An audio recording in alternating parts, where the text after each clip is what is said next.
El Huacaicique, parte 2.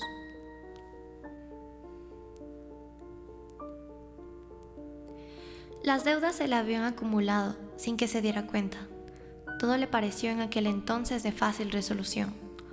Unas ventas por acá, cobros por allá y con esas cantidades estaría todo saldado. Pero nada salió como lo calculó su aguda y tonta predicción. Ya no podía más y había llegado a un callejón sin salida. Así estaba aquel hombre, aplastado y hundido. ¿Qué diablos pasó?, exclamó con un fragor que estaba aderezado con vapores de alcohol de caña. Sacó una botella pequeña y le dio gusto a su despecho. ¿Qué voy a hacer? ¿Qué voy a hacer?, se preguntaba. Nuestro hombre se había emborrachado en aquella noche con el anhelo de olvidar sus desventuras. Dejando la humilde hueca en donde había pasado varias horas y en donde también dejó sus últimos sucres, se enrumbó a su casa tambaleándose. Vivía en una pequeña ciudad a unos 3 kilómetros del lugar donde se encontraba.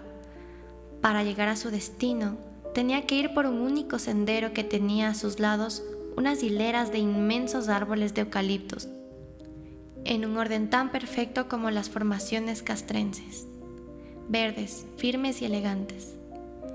Esos vegetales eran tan altos que tapaban los rayos del sol en las mañanas y tardes. Si al transeúnte del mediodía parecíale que estaba por anochecer, imagínense lo que era caminar por ahí a altas horas de la noche. El individuo en cuestión daba tumbos de un lado al otro, incapaz ya de reflexionar sobre el lugar en aquel que se encontraba. Cayó de bruces en el borde del sendero y antes de cerrar los ojos alcanzó a ver una especie de pequeña luz que parecía provenir de un costado. También le pareció escuchar un aleteo muy fuerte, similar al que dan las gallinas antes de ser sacrificadas. Pero sin más que más, se quedó dormido. Después de aproximadamente 2 horas, el infeliz borracho volvió en sí y se percató del lugar en el que se encontraba. Se reflejó en los ojos con prisa e intriga, pero ya más animado por el descanso. Luego se levantó y empezó a caminar serenamente, pues, por algunos minutos, olvidó sus torturas y fantasmas e incluso empezó a tararear una canción. De pronto, una brisa fría le acarició el cuello y fue tal la impresión que se quedó inmóvil por varios segundos. Cerró sus ojos, como lo hace un niño que tiene miedo. Los volvió a abrir y pudo distinguir algo así como varias sombras espesas que le rodeaban, como una ronda macabra de medianoche. Se movían como las manecillas de un reloj, un paso a su derecha, un paso a su derecha. Toc, toc, toc.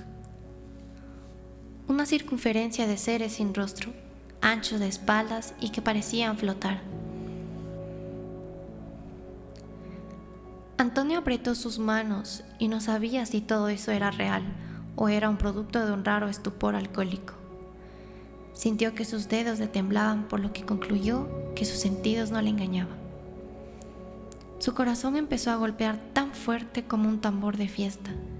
Su rostro se iba empapando con un sudor frío y sin poder reunir las fuerzas para gritar se derrumbó sobre sus rodillas. Así con la cerviz doblegada se quedó de rodillas y por un momento pensó que ese podría ser el final de su vida y que quizá era lo mejor. Sin embargo, susurró: Señor Dios Todopoderoso, compadécete de mí. Rendido y postrado se quedó por algunos segundos, pero luego sintió una especie de paz interior. Una rara fortaleza le animó a levantar su mirada. Nada había alrededor. Se sonrió apenas y con un ánimo algo raro se levantó y empezó a caminar despacio. De pronto, otra vez escuchó ese raro aleteo a lo lejos. Por su lado izquierdo pudo divisar una especie de luz. ¿Era la fogata de algún campista? Sí. En el sector había un cuartel militar y posiblemente algunos soldados estaban de guardia por esas planicies, por lo que posiblemente decidieron hacerse de un fuego reparador. Pero aquella luz era muy blanca, demasiado blanca.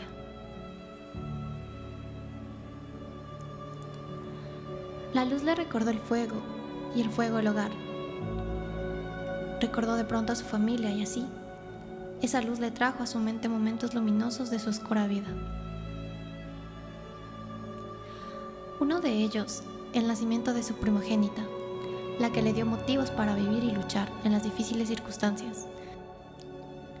Fue su ángel enviado por Dios para que tuviera las fuerzas necesarias para matar a sus huestes oscuras y romper las gruesas cadenas morales que no le dejaban caminar. Pero ahora por sus imprudencias le volvieron a arruinar su vida y además la de su querida familia. ¿Por qué hice esas apuestas? No era mi dinero, se reprochó. Caminó hacia la luz con cuidado y el alcohol que fluía en su sangre parecía hacer otra vez combustión, produciendo en Antonio mareos y agonías. Mi pequeña Leticia, susurró en voz baja. Te he fallado. Qué torpe he sido. Sacrifiqué tu futuro. Perdóname. Su voz se quebró y un sollozo cual sonido de un arroyo naciente empezó a brotar. Leticia, Leticia, repetía sin parar, y le parecía observar nuevamente los momentos del nacimiento de su hija, y luego los primeros pasos, y luego un caminar lento y temeroso. Esa luz le recordaba a quien fuera la luz de su vida. Caminó ya tambaleándose a su costado izquierdo, pero aquella parecía estar en la misma distancia. Un fuerte sonido de aleteo otra vez. Antonio miró hacia arriba buscando algún pájaro o cosas parecidas. Pero su búsqueda era ridícula. Todo estaba oscuro. A ese cuadro de hechos extraños se sumó uno más. Se oyó el leve llanto de un bebé. ¡Sí! Un lloriqueo que fue haciéndose más fuerte. Con lágrimas en los ojos, Antonio giró su cuerpo a todos lados. ¿De dónde venían esos lloros? Leticia, mi pequeña, dijo también sollozante el pobre hombre. Ya voy por ti, no llores, no llores. De pronto la luz se hizo grande, mientras el llanto más fuerte. Antonio se dirigió presurosamente hacia la luz, y luego agotado, pero alegre llegó a su objetivo. ¡Llegué! Exclamó satisfecho. Se arrodilló y tomó entre sus brazos un bultito que estaba en el suelo. Sonrió, pues a él le parecía que estaba socorriendo a su hija. Luego retiró el manto que cubría su cabeza y descubrió un hermoso rostro de mejillas sonrosadas y delicadamente marcadas. Antonio, enterneció, acarició la cabeza y orejitas de la criatura mientras empezó a entonar una especie de canción de cuna. El bebé sonrió. El hombre sintió que todo su dolor se había acabado. Junto a ese infante, que creyó era su primogénito, se sintió completo, entero, restaurado y feliz. Pero el bebé empezó a llorar otra vez. El hombre quiso consolarle, pero no lograba resultados. Le sacudió con cierta fuerza y algo angustiado, pero esa criatura empezó a dar fuertes quejidos. Antonio le hablaba y cantaba más fuerte.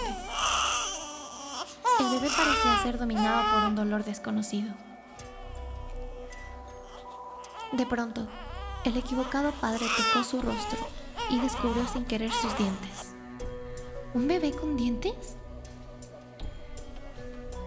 Esa criatura dio un fuerte grito y, para horror de Antonio, mostró dos inmensos colmillos.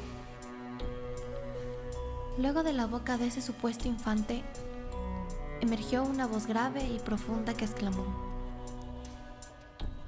Maldito hombre.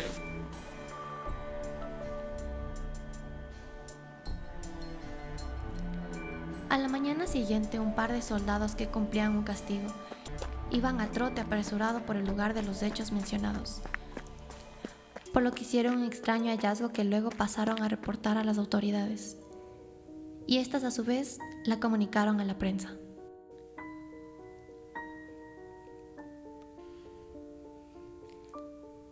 En las primeras horas de la mañana, los conscriptos Luis Quispe y Mario Baquingo encontraron el cuerpo de un hombre de unos 50 años junto al arroyo del sector de Nápoles. El individuo tenía su cuello destrozado por extrañas mordeduras y al parecer totalmente desangrado. Se podría pensar que fue víctima de un animal salvaje, pero en todos los alrededores no existen tales especies. El caso se ha puesto en manos de las autoridades pertinentes y esperamos que las investigaciones lleguen hasta las últimas consecuencias. Pero la población de la pequeña ciudad ya sabía de qué se trataba, por lo que se tomaron los respectivos cuidados. No te pierdas el final de esta interesante leyenda. Síguenos.